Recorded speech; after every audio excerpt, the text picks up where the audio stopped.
اپنے مہندی والے ہاتھوں سے ایک روز کچن میں کھانا تیار کر رہی تھی کہ کسی نے بیل دی۔ گیٹ پر گئی، کیا دیکھتی ہوں کہ ایک نہایت حسین و جمیل عورت منتظر ہے۔ مجھے دیکھ کر ٹھٹک گئی۔ میں تو اس پری چہرے کی دید میں گم تھی۔ اس نے پوچھا کہ شفیق گھر پر ہیں؟ وہ دفتر گئے ہیں۔ آپ کون؟ میرا نام نیلوفر ہے، ان سے ضروری کام ہے، اندر آ جائیں۔ میں نے عذرائے اخلاق سے کہا۔ بولی میں دوبارہ آ جاؤں گی، اس وقت جلدی میں ہوں۔ وہ گیٹ سے ہی لوٹ گئی اور میں شش و پنج میں سوچتی رہ گئی کہ آخر یہ پری وش کون تھی اور اس کو میرے شوہر سے کیا کام تھا۔ عورتیں اس طرح کی باتیں سوچتی ہی ہیں، اور میں تو پھر نئی نویلی دلہن تھی۔ تمام دن بے چینی میں گزرا۔ یہ عورت اس قدر حسین نہ ہوتی تو میں اتنی پریشان نہ ہوتی، لیکن اس کا یہ حسن اچھے بھلوں کو پریشان کرنے والا ہی تھا۔ شام کو جوں ہی شفیق گھر آئے، مشکوک نظروں سے ان کو دیکھا۔ میرا چہرہ دن بھر منفی سوچوں کے ساتھ کشتے خون کرنے سے اترا ہوا تھا۔ حسب معمول آج مسکرا کر ان کا استقبال نہیں کیا تھا۔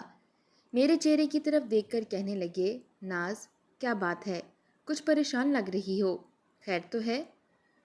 اوپری دل سے کہا کہ کچھ نہیں ہوا ہے، لیکن شفیق کھانا کھاتے ہوئے بار بار میرے چہرے کا جائزہ لیتے رہے۔ کچھ وقت ایسے ہی خاموشی میں بیت گیا۔ بالآخر ان سے رہا نہ گیا، کہنے لگے، شہناز دیکھو، ہم دونوں نئی زندگی کی ابتدا کر رہے ہیں، اگر مجھ کو نہ بتاؤ گی کیا بات ہے تو بے سکون اور گھٹی گھٹی رہو گی۔ بہتر ہے کہ جو بات تم کو پریشان کر رہی ہے بتا دو۔ وہ سچ کہہ رہے تھے۔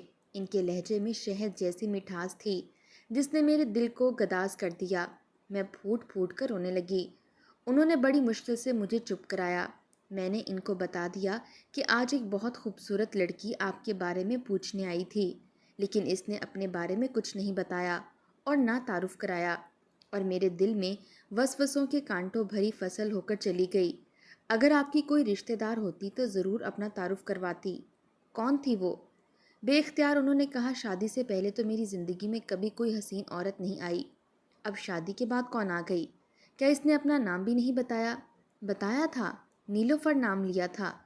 نیلوفر؟ انہوں نے اپنے ذہن پر زور دیا۔ اچھا، وہ طاہر کی دوست تھی۔ اسی نے 2-3 بار میرے دفتر بھی فون کیا تھا، مگر میں سیٹ پر نہیں تھا۔ 3 دن سے کوئی نیلوفر فون کرتی ہے لیکن میری بات نہیں ہو پاتی۔ میں ان کا چہرہ پڑھ رہی تھی لیکن نہیں پڑھ پا رہی تھی۔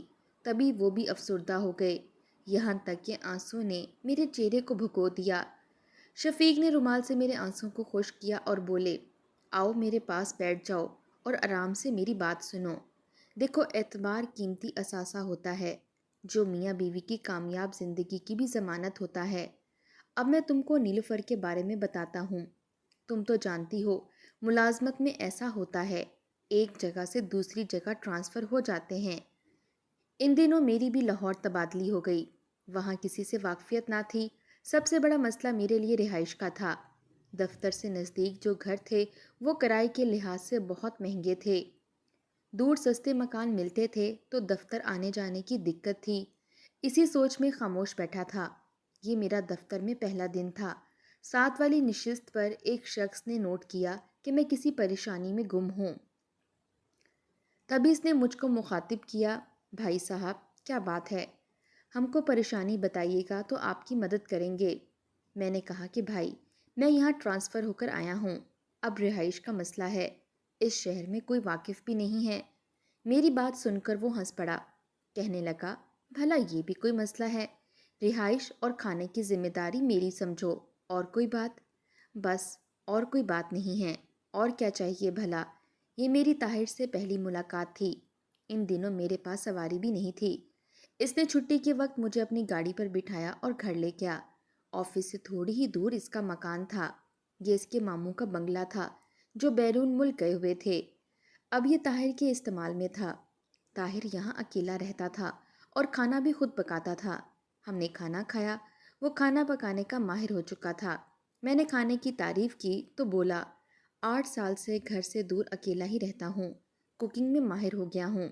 وہ بہت نیک اور صاف دل شخص تھا۔ وہ سخی بھی تھا۔ اب ہم ساتھ رہنے لگے۔ مجھے کرائے کی بچت ہو گئی۔ کچن کا خرچہ ہم مل جل کر اٹھا لیتے تھے، لیکن کھانا وہی بناتا تھا۔ میں برتن سمیٹنے میں اس کی مدد کر دیا کرتا تھا۔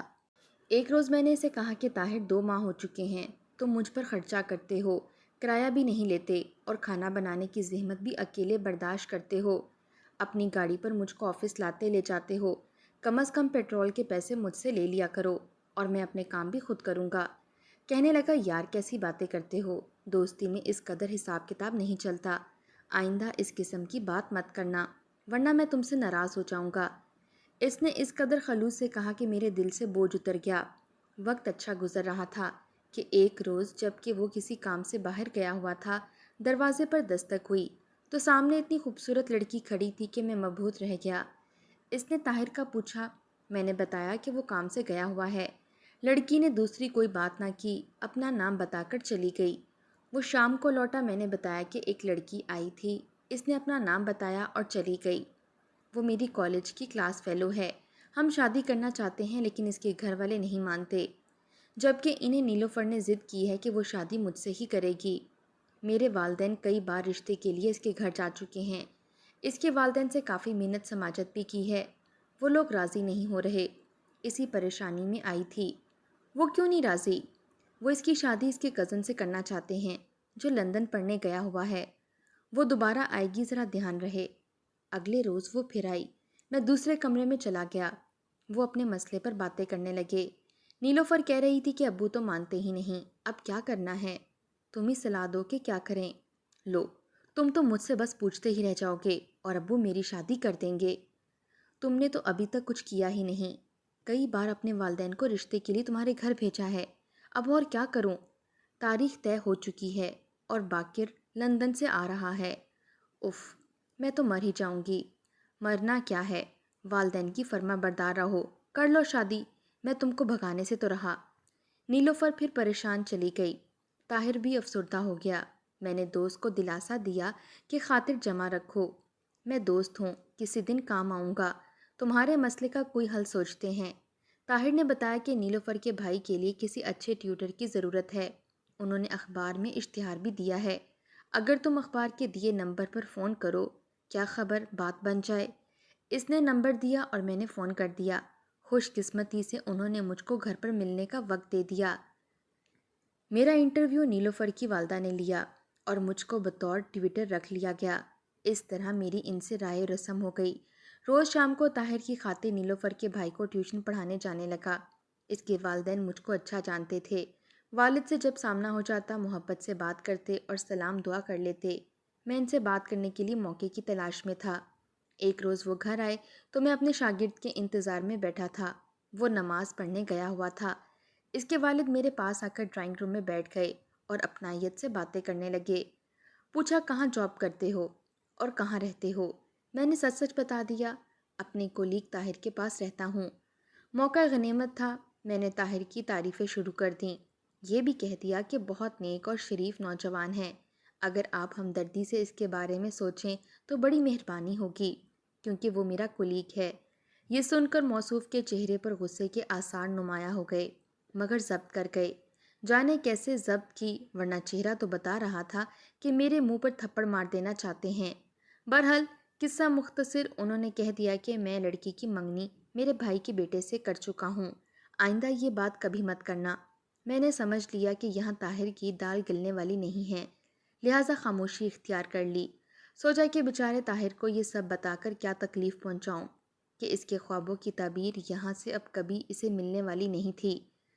اگلے دن سے میں نے ان کے گھر ٹیوشن پڑھانا چھوڑ دیا اور طاہر سے کہہ دیا کہ ان لوگوں نے منع کر دیا ہے۔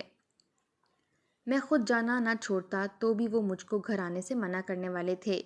تبھی 1 ماہ سے پہلے ہی اس کی قسمت کا بھی فیصلہ ہو گیا۔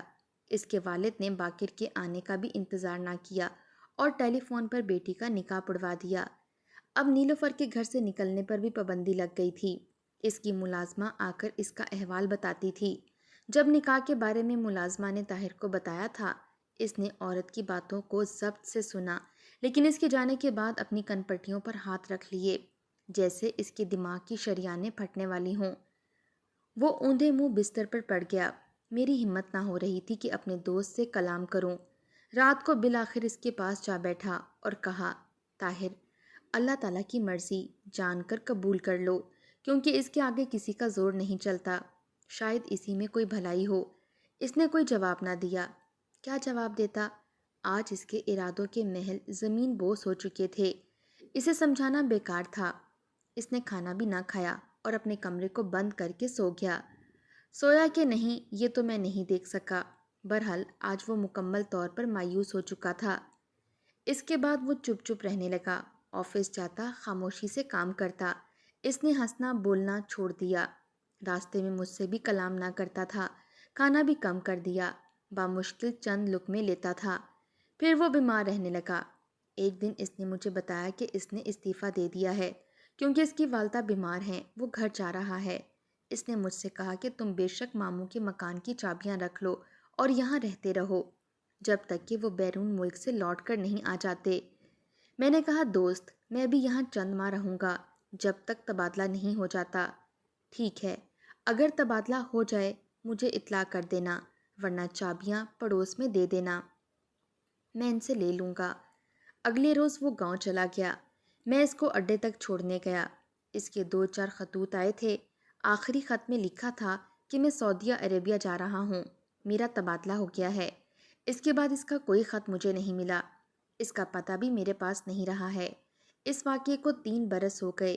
دل میں خلش سی رہتی تھی کہ کاش اس سے مل پاؤں، اس کے گاؤں جا کر معلوم کروں، بس وقت ہی نہیں ملا۔ اگرچہ طاہر کو بھلا نہ سکا تھا مگر وقتی طور پر وہ میرے دھیان سے اتر گیا تھا کہ آج نیلوفر کے آ جانے سے ساری کہانی ذہن میں تازہ ہو گئی ہے۔ خدا جانے کیسے اتنے دنوں بعد مجھ کو ڈھونڈتی یہاں تک آ پہنچی ہے، کیا بات کرنا چاہتی ہے؟ یقیناً کوئی اہم بات ہی ہوگی۔ شفیق کی زبانی یہ کہانی سن کر میرے دل میں نیلوفر کے لیے نرم گوشہ پیدا ہو گیا۔ میں نے اپنے شوہر سے وعدہ کر لیا کہ اب اگر وہ آئی تو میں بٹھا لوں گی اور آپ کو دفتر فون کر کے بلوا لوں گی۔ توقع کے مطابق ہفتے بعد وہ پھر آ گئی۔ چھٹی کا دن تھا۔ شفیق گھر کا سودا لینے گئے ہوئے تھے۔ میں نے اس کو خوش آمدید کہا۔ اس کا اعتماد قائم ہوا۔ میرے بلانے سے وہ گھر کے اندر آ گئی۔ میں نے اس کو بٹھایا اور تواضع کی۔ اتنے میں شفیق بھی آ گئے۔ دعا سلام کے بعد نیلوفر نے ان کو بتایا کہ میرا ٹیلی فون پر نکاح ہوا تھا لیکن کینسل کرا لیا گیا تھا کیونکہ باقر نے لندن میں شادی کر لی۔ اس صدمے سے والد صاحب بیمار ہو کر وفات پا گئے۔ اب میں خود مختار اور آزاد ہوں۔ امی میری طاہر سے شادی پر راضی ہیں۔ انہوں نے کہا ہے کہ تم سے رابطہ کروں اور تم طاہر سے رابطہ کرو۔ شفیق نے اس کو بتایا کہ ان کا طاہر سے رابطہ نہیں ہے اور نہ علم ہے کہ وہ کہاں ہے کیونکہ اس نے سعودی عربیہ جانے کے بعد رابطہ رکھا ہی نہیں۔ انہوں نے وعدہ کیا کہ وہ فرصت ملتے ہی طاہر کے گاؤں جا کر پتہ معلوم کریں گے۔ 15 روز بعد عید آ گئی۔ 4 چھٹیاں مل گئیں تو شفیق فوراً طاہر کے گاؤں گئے۔ پتہ چلا کہ وہ سعودیہ سے اپنے دوست کے پاس امریکہ چلا گیا تھا اور امریکہ کا پتہ گاؤں والوں کے پاس بھی نہ تھا۔ اپنا پتہ اس نے اپنے قریبی عزیزوں تک کو نہیں دیا تھا۔ اس کے والدین اپنے دوسرے بیٹے کے پاس چلے گئے تھے جو دبئی میں رہتا تھا۔ شفیق نے نیلوفر کو بتا دیا کہ گاؤں سے تو پتہ معلوم نہ ہو سکا، بہرحال کچھ دوستوں کے پاس جا کر ٹریس کرنے کی کوشش کریں گے، مل گیا تو اطلاع کر دیں گے۔ اس طرح 4 ماہ گزر گئے اور شفیق کا ٹرانسفر ہو گیا۔ لاہور سے ہم چلے آئے۔ نیلوفر سے بھی اس کے بعد ملاقات نہ ہو سکی۔ اتفاق کہ کمپنی نے ٹریننگ کے لیے شفیق کو امریکہ بھجوا دیا اور میں اپنے میکے چلی گئی۔ کچھ دنوں بعد شفیق کا امریکہ سے فون آیا کہ ان کی ملاقات ایک مشترکہ دوست کے ذریعے طاہر سے ہو گئی ہے۔ وہ ان کو اپنے گھر لے گیا۔ میں طاہر کو نیلوفر کے بارے میں بتانا چاہتا تھا لیکن نہ بتا سکا کیونکہ اس نے شادی کر لی ہے اور بیوی بھی اس کی امریکی پاکستانی ہے، ایک بیٹی بھی ہے، سو ہمت نہ ہوئی کہ اسے نیلوفر کے بارے میں بتاتا کیونکہ یہاں وہ اپنی بیوی اور بچی کے ساتھ بہت خوش ہے۔ اب تم نیلوفر کو بتا دینا اگر تم سے ملنے آئے تاکہ وہ جھوٹی آس میں نہ رہے، کیونکہ مجھ کو لگتا ہے کہ طاہر نیلوفر کو نہ پا سکنے کے غم کو بھلا چکا ہے۔ شفیق نے کہا شہناز اب تم مشورہ دو کہ میں طاہر کو نیلوفر کے بارے میں کیسے آگاہ کروں، کیونکہ میرا خیال ہے کہ اب یہ دونوں نہیں مل سکتے۔ آپ مجھ سے زیادہ سمجھدار ہیں، جو چاہیں طاہر سے کہہ دیں۔ نیلوفر مجھ کو ڈھونڈتی ہوئی اس شہر بھی آ گئی جہاں میرا میکا تھا کیونکہ اس کی لگن سچی تھی جو اسے چین نہ لینے دیتی تھی۔ تبھی میں نے اس کو بتا دیا کہ طاہر شادی کر چکا ہے اور خوش و خرم اپنی بیوی بچوں کے ساتھ رہ رہا ہے۔ تمہاری ابھی شادی نہیں ہوئی ہے، نکاح ہی تو ہوا تھا۔ طاہر کے پیچھے بھاگنے سے بہتر ہے کوئی اچھا رشتہ مل جائے تو تم گھر بسا لو اور آئندہ کے لیے سوچو۔ عورت کو اپنا گھر اور تحفظ چاہیے ہوتا ہے، اس بارے میں سنجیدگی سے سوچنا۔ نیلوفر کو میں نے سمجھایا تھا۔ اس وقت تو کیا سوچ تھی، جب میں نے اس پر حقیقت آشکار کر دی تب تو آنکھیں اس کی دریا ہو گئی تھیں۔ اس کے بعد وہ میرے پاس کبھی نہیں آئی اور مجھے بھی زندگی کی کاموں نے فرصت نہ دی کہ اس کو تلاش کرتی اور اس کے پاس جاتی۔ وقت گزرتا گیا اور ہم نے اس واقعے کو بھلا دیا۔ ہمارے بچے ہو گئے، میں بچوں کی پرورش میں مصروف رہی اور شفیق روزی کمانے کے چکر میں لگے رہے۔ ان کی ترقی ہوتی گئی، محنتی تھے، دیانت دار تھے، اس لیے اللہ تعالیٰ نے ان پر اپنی رحمت اور رزق کے دروازے روز بروز کشادہ رکھے۔ یوں ہی 20 برس بیت گئے۔ شفیق کی خواہش تھی کہ ہم امریکہ سیٹل ہو جائیں، لیکن حالات اجازت نہ دیتے تھے۔ بالآخر ایک روز ان کی یہ خواہش بھی پوری ہو گئی۔ اللہ تعالیٰ نے موقع عطا کر دیا اور ہم بچوں سمیت امریکہ شفٹ ہو گئے۔ پاپڑ تو بڑے بیلنے پڑے، لیکن میرے میاں کی دیرینہ خواہش پوری ہو گئی کہ اچھی جاب مل گئی، گھر بھی مل گیا، زندگی میں سکون آ گیا۔ تو ایک روز شفیق کو طاہر کا خیال آ گیا۔ کسی دوست کے ذریعے پتہ وغیرہ معلوم ہو گیا تو اسے فون کیا اور ہم میاں بیوی کو اس نے مدعو کر لیا۔ ہم ان کے گھر چلے گئے۔ یہ دیکھ کر میری حیرت کے انتہا نہ رہی کہ نیلوفر نے ہمارا استقبال کیا۔ طاہر سے تو پہلے نہ ملی تھی، مگر نیلوفر کو مل چکی تھی۔ اس نے بہت گرم جوشی سے میرا استقبال کیا، اور حیرت کی بات یہ تھی کہ نیلوفر طاہر کی بیگم کی حیثیت سے ملی تھی، جس بات کو ہم نے یہ سمجھا کہ ممکن نہیں رہی ہے۔ دیکھ لیا تو حیرت ہی ہوئی تھی۔ نیلوفر نے بتایا کہ جب ہماری شادی ہونا چاہیے تھی نہ ہو سکی، لیکن آپ سے آخری بار ملنے کے 7 برس بعد جب طاہر امریکہ سے پاکستان آئے تھے تو مجھ سے ملنے آئے۔ تب ان کی امریکن نیشنل بیوی ان سے طلاق لے چکی تھی اور وہ بچی بھی لے گئی، جو در حقیقت اس کے پہلے خاوند سے تھی۔ ان کا نباہ تھوڑے عرصے رہا تھا۔ نیلوفر نے بتایا، بس تقدیر میں طاہر سے شادی لکھی تھی، لہٰذا ہم نے شادی کر لی۔ اس وقت والدہ حیات تھیں۔ میری طاہر سے شادی پر وہ بہت خوش ہوئیں، جیسے ان کو سکون مل گیا ہو۔ سال بعد ان کا انتقال ہو گیا، تبھی طاہر امریکہ سے آ کر مجھے ساتھ لے آئے۔ اب ہم ایسی زندگی گزار رہے ہیں جس کا کبھی میں نے خواب دیکھا تھا۔ طاہر کو بھی میرے ساتھ سے سکون ملا ہے۔ شاید ہم کو رب نے پیدا ایک دوسرے کے لیے کیا تھا، لیکن درمیان میں ایک مدت جدائی کی رکھ دی تھی۔ وہ مدت ہم نے ایک دوسرے کی جدائی میں کاٹی، اور اب دعا ہے کہ زندگی کی آخری سانس تک ہمارا ساتھ رہے اور ہم کبھی جدا نہ ہوں۔ میں نے کہا آمین۔